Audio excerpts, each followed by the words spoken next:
Eu darei pela ordem, mas agora dou a palavra à doutora Janaína Conceição Pascoal. Sim, eu gostaria de corroborar a intervenção da senadora que falou sobre o constrangimento imposto às testemunhas, porque é visível que muitas testemunhas, inclusive, tremem aqui, porque elas são chamadas, de certa forma, não só para exculpar a presidente, mas para fazerem uma autodefesa. Muitas participaram do processo como consultores jurídicos, muitos teriam o papel, digamos assim, de fazer barrar esse processo e não o fizeram, então estão numa situação que estão praticamente obrigadas a defender a regularidade de um processo que todos nós sabemos que foi irregular e ilegal. Então, é sim uma situação constrangedora que está sendo imposta às testemunhas, situação que é visível até para quem está assistindo de casa. Então, eu gostaria só de somar aos senadores que sustentaram que isso é, sim, algo até desumano que está sendo feito com as próprias testemunhas. Gostaria também de destacar que, como documento 112, foi juntado aos autos um ofício do Banco do Brasil, em que o Banco do Brasil, na esteira do que já apontou o TCU no relatório referente às contas de 2015, confirma as pedaladas bilionárias de 2015. E, contrariamente às testemunhas que foram trazidas aqui, não só para exculpar a presidente, mas para fazer autodefesa, o Banco do Brasil deixa claro que existia, sim, data para pagar a equalização que não foi paga. Ou seja, a data era clara, o dia seguinte ao período de apuração do tanto de equalização que tinha que ser pago pelo Tesouro. O Banco do Brasil, no documento 112, confirma a denúncia de maneira taxativa. Também gostaria de dar destaque para o documento de número 114, que foi anexado aos autos nesses dias, que foi uma petição da defesa solicitando a substituição de testemunhas. Mais de uma vez já me opus a essa prática, né, reiterada da defesa substituir testemunhas. Isso não existe no processo penal, mas tudo bem, se a comissão decidiu assim, é soberana. Agora, chamou muito a atenção o fato da defesa pedir a substituição do Marcelo Saintive, que era o chefe do Tesouro, o secretário do Tesouro, na época dos fatos objeto de apuração aqui. Ao meu ver, esse pedido de substituição só mostra o medo que a defesa tem de enfrentar um tema muito sério, do qual a defesa tem fugido, que é a questão das pedaladas. Se realmente a defesa não tivesse o que temer com relação às pedaladas, não pediria a substituição do secretário do Tesouro de 2015. Vou além, teria rolado, inclusive, o secretário do Tesouro de 2014. Então, isso aqui é mais uma evidência do medo que a defesa tem de enfrentar as pedaladas, que foram, sim, a grande fraude eleitoral, claramente descrita na denúncia. Então, quando um dos senadores falou em fraude eleitoral, isso não está fora desse processo, não. Muito pelo contrário, está claro na denúncia.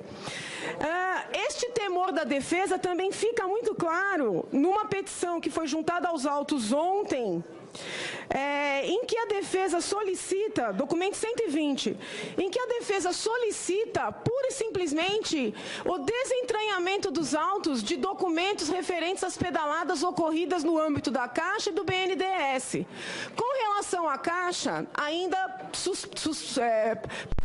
entendimento que não houve pedaladas em 2015. Mas com relação ao BNDES, essas pedaladas são claras e são bilionárias em 2015. Isso está descrito na denúncia e isso também está muito evidente no relatório do TCU de 2015. Então, é importante falar isso para que os senadores, não sei se todos estão, que são muitos os documentos, então estou tomando cuidado de acompanhar a juntada desses documentos, que são muitos, para que os senadores, que são juízes da causa, tenham claro que a defesa está tentando circunscrever aqui uma discussão como se fossem 4 decretos, como se esses 4 decretos fossem algo neutro, quando, na verdade, nem esses 4 decretos são algo neutro e nem a nossa discussão se restringe a esses 4 decretos que já são crime em si. A defesa o tempo inteiro pede para tirar documentos, tenta desqualificar as nossas testemunhas, tirando o valor dos seus depoimentos, e tenta reinterpretar o que as suas próprias testemunhas dizem, inclusive sob a pressão do medo de serem elas próprias processadas por tudo isso que aconteceu.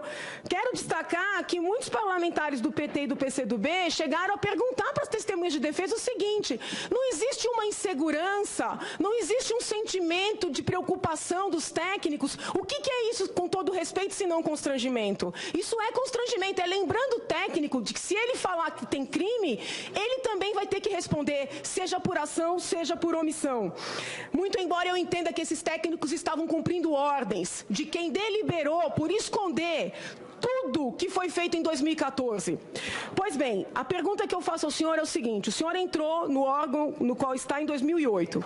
Desde o momento em que o senhor entrou, o senhor presenciou alguma vez uma situação em que a presidente mandou um projeto de lei para alterar a meta de superávit primário e, depois de mandar esse projeto, editou decretos abrindo crédito suplementar? Não estou falando de contingenciamento, tá? O senhor viu antes disso, de 2008 até agora, alguma situação igual a essa?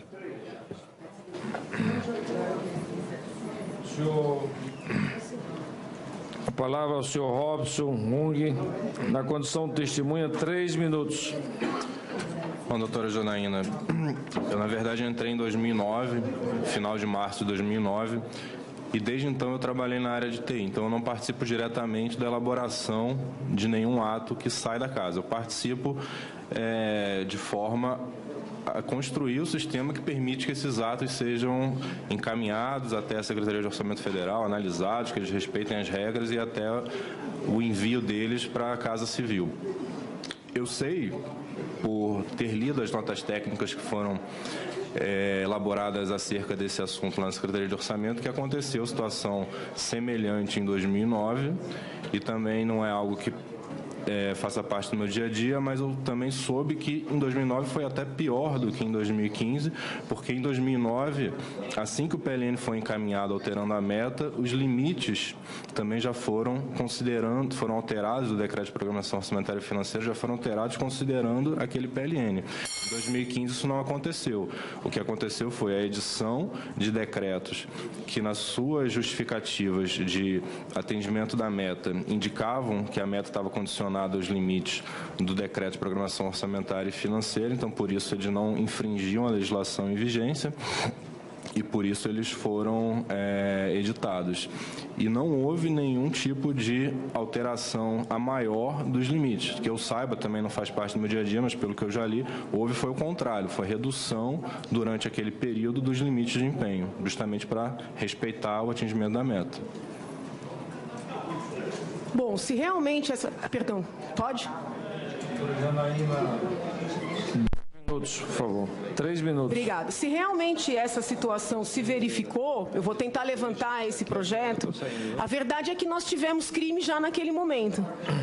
Porque, independentemente de ter tido qualquer reação naquele momento ou não, a verdade é essa: houve crime de responsabilidade também naquele momento.